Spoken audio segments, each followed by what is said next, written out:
আচ্ছা বলো তো, স্ত্রীকে অর্ধাঙ্গিনী কেন বলা হয়? বিয়ের পরে স্বামীর ধন সম্পত্তির অর্ধেক ভাগ পায়, তাই অর্ধাঙ্গিনী বলে। আরে গাধা, বিয়ের পরে স্বামীর অর্ধ অঙ্গ স্ত্রীকে দান করে দেওয়া হয়, তাই অর্ধাঙ্গিনী বলা হয়। তাইলে তো অর্ধ অঙ্গে পিটানো জাহেজ আছে, তাই না?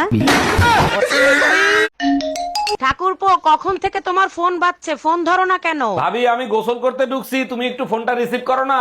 আমার সোনা বাবুটার গোসল করা কি হয়ে গেছে? না, মাত্র গোসল করতে ঢোকছে, তুই আয়া সাবান লাগাই দে।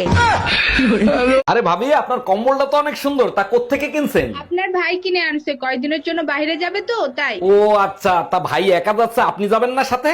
আরে ভাই, আমি গেলে কি আর কম্বল লাগতো? তখন তো শীতের মধ্যেও ফ্যান ছেড়ে ঘুমানো লাগতো। এই কই, তুমি আসো, কম্বল গরম করি। শুনো, ওয়াদা করো তুমি আমারে কোনোদিন ঠকাবা না তো। যেই দিন তোমাকে ঠকাবো সেই দিন জানি আমার মৃত্যু হয়। এত রাতে ভাবি ফোন দিচ্ছে কেন? লাউডে দিয়ে রিসিভ করো তো। হ্যালো। অরুণ ভাই, আজকে শীত অনেক পড়তেছে, কিছু একটা করেন। এই ঘরে এসি লাগানো ছিল, এসি গেল কোথায়? এসির কিস্তি দেয় নাই, তাই এসি খুলে নিয়ে চলে গেছে। কিস্তি দাও নাই কেন? প্রতি মাসে দিয়ে তুমি আমার কাছ থেকে কিস্তির টাকা নিতা। নিয়ে গেছে, ভালো হয়েছে। শীতের দিনে এসি দিয়ে কি করবা? গরম আসলে আর একটা কিস্তিতে এসি আনবো। এই শোনো, এই শীতে আমি বাপের বাড়ি যাচ্ছি। পুরো গরম তোরে সহ্য করছি, শীতে বাপের বাড়ি যাওয়ার জন্য? গরম দেখাবা না, বাচ্চা রেখে বাপের বাড়ি যাব, আর ফিরবো না। তুই শুধু যাইয়া দেখ, বাচ্চার মার নাম আমি পাল্টায় ফেলাবো। আর আমি তোর বাপের নাম ভুলাই দেব। আমি কোনো কথা শুনতে চাই না, আমার তালাক চাই, মানে চাই। আচ্ছা দিব, 3 মাস দেরি করো তারপরে। কেন 3 মাস দেরি করতে হবে কেন? এখন ডিভোর্স দিলে কি সমস্যা? এখন ডিভোর্স দিলে শীতের 3 মাস কি একা একা বাল ফেলাবো? অরুণ ভাই, পৃথিবীতে নভেম্বর মাসে বেশি বাচ্চা কাচ্চা হয়, কারণটা কি জানেন? অবশ্যই জানি, ওটা তো ভ্যালেন্টাইন ডে গিফট ভাবি। উফ, বুঝলাম না, ভ্যালেন্টাইনের গিফটের সাথে বাচ্চা হওয়ার কি সম্পর্ক? ফেব্রুয়ারি মাসে ভালোবাসা কুরিয়ার করে, আস্তে আস্তে 9 মাস লেগে যায়, নভেম্বরে ডেলিভারি দেয়।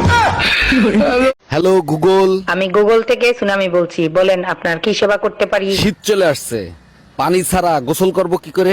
আপনি এক কাজ করেন, খালি বালতি খালি মগ নিয়ে গোসল করার অভিনয় করেন। বাহ, চমৎকার আইডিয়া। এই শোনো, শীতের কাপড় চোপড় কিনতে যাবো, 10,000 টাকা দাও। টাকা কি গাছে ধরে নাকি? চাইলেই পাওয়া যাবে। আচ্ছা বলো তো, টাকা বানায় কি দিয়া? কাগজ দিয়া। তাইলে এইবার বলো, কাগজ বানায় কি দিয়া? গাছ দিয়া। এবার বুঝছো, টাকা গাছেই ধরে, টাকা দাও। আমি আছি, থাকবো তা তো থাকবি, আমার পিন্ডি না চটকে তুই কি মরবি? ভালোবেসে মরবো। এইটা হজম হইল না, আমার গোষ্ঠীর ষষ্ঠী পূজা না করে তুই মরবি। হ্যালো। আজকে ড্রাইভারকে চাকরি থেকে বিদায় করে দেবো। আরে গরিবের উপর কেন জুলুম করবা? কি করছে সে? আজকে দুইবার অ্যাক্সিডেন্ট করছে, মরতে মরতে বেঁচে গেছি। আর একবার ওরে চান্স দাও, আমার বিশ্বাস ও এবার সফল হবেই। আজ তুই বাসায় আয়।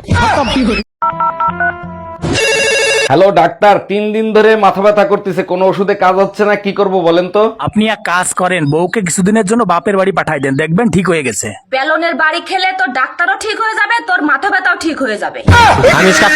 এই জানো, মার্কেটে হাত পা টেপা মেশিন কিনতে পাওয়া যায়, তোমার জন্য একটা আনবো কিনে? কেন অযথা পয়সা নষ্ট করবা? তুমি আছো না, তুমিই যথেষ্ট। গলা টেপা মেশিনও কিনতে পাওয়া যায়, তাহলে তারই একটা নিয়ে আসি। আচ্ছা নিয়ে আইসো, আর আসার সময় কবরস্থানে জায়গা বুকিং দিয়ে আইসো।